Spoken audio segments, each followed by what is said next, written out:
प्रियाने खूप वेळ सासूबाईंच्या पाया पडून हात जोडून विनवण्या केल्या, पण सासूबाईंचं मन काही पाघळेना. नाही म्हणजे नाही. लग्नाला 10 दिवस झालेत आणि आत्तापासून माहेरी जायची सवय लावलीस तर पुढे काय होणार? सासूबाई रागातच म्हणाल्या. प्रियाच्या डोळ्यात पाणी तरळलं, पण ती गप्प बसली, कारण जास्त बोलली तर उलट आपलं चुकीचं ठरेल हे तिला कळलं होतं. त्या रात्री सगळं शांत झालं, पण सासूबाई मात्र थांबल्या नाहीत. त्या थेट आपल्या मुलाकडे राजूकडे गेल्या. "एक रे राजू, तुझी बायको बघ जरा, आत्ताच माहेरून येऊन गेली आणि पुन्हा जायचं म्हणते. अशी सवय लावून घेतली तर उद्या घरात कोण बघणार?" राजू थोडा विचारात पडला, कारण त्याला माहिती होतं प्रिया खोटं बोलणारी मुलगी नाही.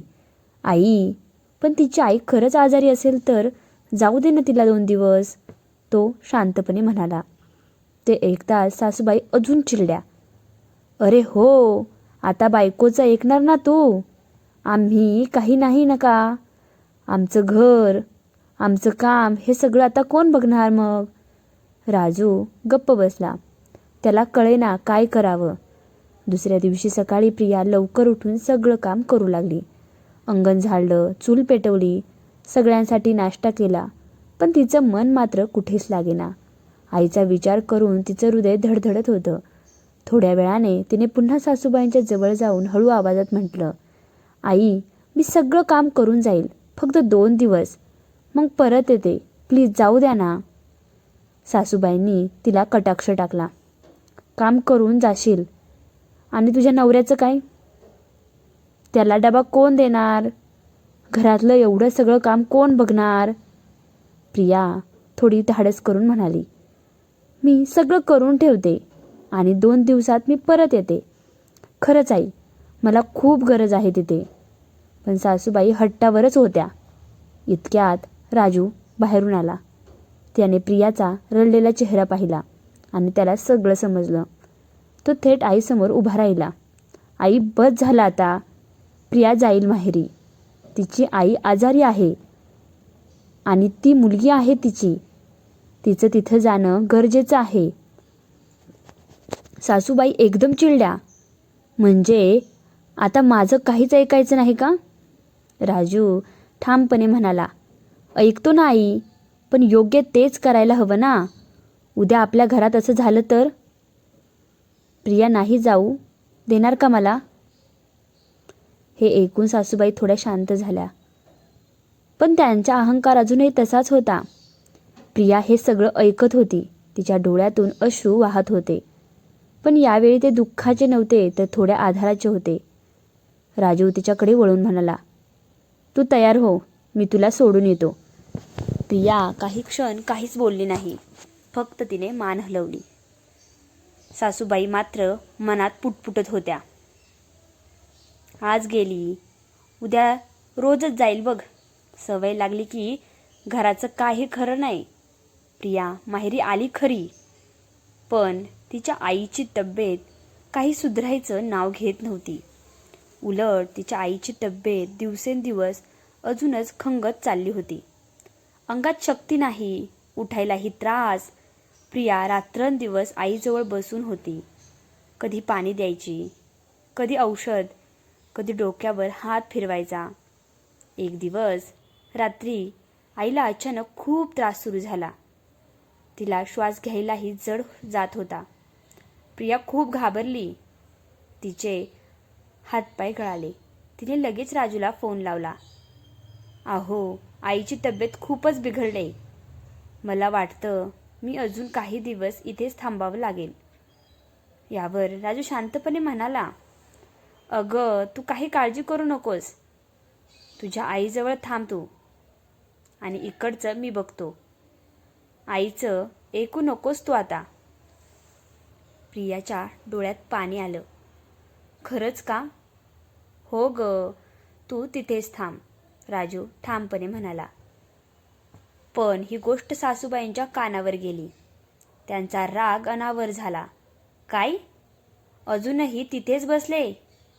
2 दिवस म्हणाली. 2 दिवस म्हणाली होती ना ती, आता आठवडा होईल." त्या जोरात ओरडल्या. त्यावर राजू शांतपणे म्हणाला, आई, तिच्या आईची तब्येत खूप खराब आहे. हे ऐकताच सासूबाई अजून पेटल्या. अरे, सगळ्यांच्या आई आजारी असतात का? मग संसार कोण करायचा? तिला सांग, आता इकडे यायची काही गरज नाही. राजू थोडा गप्प बसला. आई, असं कसं बोलते तू? पण सासूबाई थांबायला तयारच नव्हत्या. फोन लाव तिला आणि सांग, बस झाली नाटकं.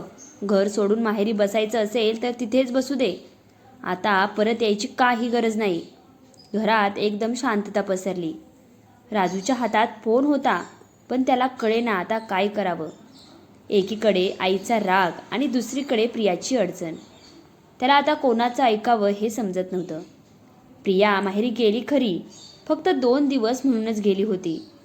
पहिला दिवस गेला, दुसरा दिवस गेला, पण तिसऱ्या दिवशीही तिच्या आईची तब्येत पुन्हा बिघडली होती. त्यामुळे अंगात ताप होता, तिच्या श्वास घ्यायलाही त्रास होता. घरात सगळ्यांचीच धांदल उडाली होती. प्रिया तर आईजवळून हलायलाही तयार नव्हती. ती लगेच राजूला फोन करते. अहो, मला अजून थांबावं लागेल. आईची तब्येत अजूनच बिघडले, असं ती राजूला सांगते. यावर राजू तिला म्हणाला, ठीक आहे ग, तू काळजी नको करूस. तू तिथेच थांब, इकडचं मी बघतो. प्रिया थोडी शांत झाली. 2 दिवसात येते म्हणाले होते, पण आता काय करू? तुझं बरोबर आहे, राजू म्हणाला. सासरी मात्र वेगळीच आग लागली होती. 3 दिवस, 4 दिवस, 5 दिवस सासूबाई रोजच दरवाजाकडे पाहत बसायच्या. आज येईल, उद्या येईल, पण प्रिया काही परत आली नाही. आणि मग एक दिवस सासूबाईंचा संयम सुटलाच. अरे राजू, त्या जोरात ओरडल्या. तुझी बायको 2 दिवस म्हणाली होती ना? आता किती दिवस झालेत माहिती आहे का तुला? काय चालले हे? असं त्या ओरडतच बोलल्या. यावर राजू शांतपणे म्हणाला, आई, तिच्या आईची तब्येत. अरे बस, सासूबाई मध्येच म्हणल्या. सगळ्यांच्या आई आजारीच असतात का? मग सगळ्या सुना तिथेच बसतात का कायमच्या? राजू गप. सासूबाई अजून चिडल्या. मला तर असं वाटतंय तुझी बायको आता तिकडेच राहणार, असं त्या राजूला म्हणाल्या. घराचं काही देणं घेणं नाही तिला. घरात तणाव पसरला. त्या रात्री सासूबाई एकट्याच बसल्या होत्या, स्वतःशी पुटपुटत. आली तेव्हा किती गोड गोड बोलायची, आणि आता बघ, 2 दिवसाचं सांगून गेली तर परत यायचं नाव पण नाही तिला. त्यांच्या आवाजात राग होता, पण थोडीशी खंतही होती. इकडे माहेरी प्रिया आईजवळ बसलेली, डोळे तिचे लाल झालेले. तिच्या मनात एकच विचार, सासरी काय चाललं असेल? सासूबाई किती रागवत असतील? हे सगळे विचार तिच्या मनात चालू होते. पण ती जेव्हा आईकडे पाहितलं ना, तिला उठून जायची हिंमत होत नव्हती. तिला आईपुढे दुसरं काहीही दिसत नव्हतं. दुसऱ्या दिवशी सकाळी राजू पुन्हा आईसमोर उभा राहिला. आई, प्रिया अजून काही दिवस येणार नाही. हे ऐकताच सासूबाई शांत झाल्या. त्या काहीच बोलल्या नाहीत, फक्त एवढंच म्हणाल्या की ठीक आहे. ज्याला जिथे राहायचं असेल तिथे राहू दे. त्यांच्या आवाजातला राग आता कमी झाला होता, पण मनातली दरी मात्र वाढली होती. त्या फक्त तशा बोलल्या होत्या, आणि गैरसमज नात्यांमध्ये अंतर वाढवतात.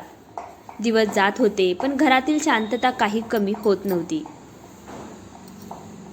प्रिया माहेरी आणि सासरी सासूबाईंच्या मनात राग, खंत आणि थोडीशी पोकळी.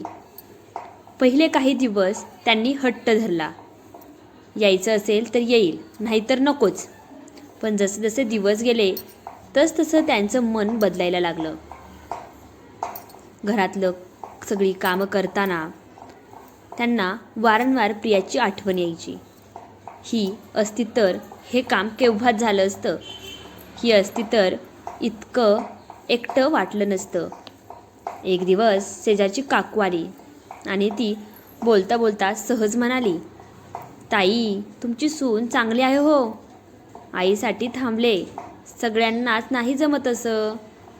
हे ऐकून सासूबाई काही बोलल्या नाहीत, पण मनात कुठेतरी काहीतरी हललं. त्या रात्री त्या एकट्याच बसल्या होत्या आणि पहिल्यांदाच त्यांनी स्वतःला विचारलं, आपणच जास्त कडक वागलो का तिच्याशी? त्यांच्या डोळ्यात पाणी आलं. दुसऱ्या दिवशी सासूबाईंनी स्वतःच राजूला सांगितलं, राजू मला प्रियाकडे जायचं आहे. राजू थोडा आश्चर्यचकित झाला. आई, खरंच तुला प्रियाकडे जायचंय? हो, आणि तिची माफी मला मागायची आहे मला, त्या हळू आवाजात म्हणाल्या. माहेर प्रिया अंगणात बसलेली होती. आई आता थोडी बरी झाली होती. तेवढ्यात दारात सासूबाई आणि राजू उभे. प्रिया एकदम थबकली. तिला वाटलं पुन्हा काहीतरी बोलायला आले असतील, पण यावेळी काहीतरी वेगळंच होतं. सासूबाई हळूहळू तिच्याजवळ आल्या आणि अचानक तिच्या डोळ्यांसमोरच त्यांनी हात जोडले. प्रिया, माफ कर ग मला. प्रियाच्या डोळ्यात पाणी आलं. सासूबाई पुढे म्हणाल्या, तुझी अडचण मला समजलीच नाही. आईची किंमत काय असते हे मला आत्ता कळलं. घरात एकदम शांतता पसरली. प्रिया रडतच म्हणाली, आई तुम्ही असं का करता? मी काही चुकीचं नाही केलं ना? नाही ग, चुकलं माझंच, सासूबाई म्हणाल्या. त्या पुढे म्हणाल्या, चल आता परत घरी ये. हे घर तुझ्याशिवाय अगदी ओसाड झाले. प्रियाने तिच्या आईकडे पाहिलं. आईने हसून मान हलवली. जा ग, तुझं घर वाट बघते. प्रिया हळूहळू पुढे आली आणि सासूबाईंच्या गळ्यात पडली. आई. त्या क्षणी सगळा राग, सगळा गैरसमज सगळं वितळून गेलं आणि कथेचा शेवट झाला. त्या दिवशी प्रिया परत सासरी आली, पण यावेळी नातं बदललं होतं. सासू सुनेचं नातं नव्हतं राहिलं, तर आता ते आई मुलीचं नातं तयार झालं होतं. या कथेतून आपल्याला असा संदेश मिळतो की नातं जपायचं असेल तर हट्ट नाही, समजूत लागते.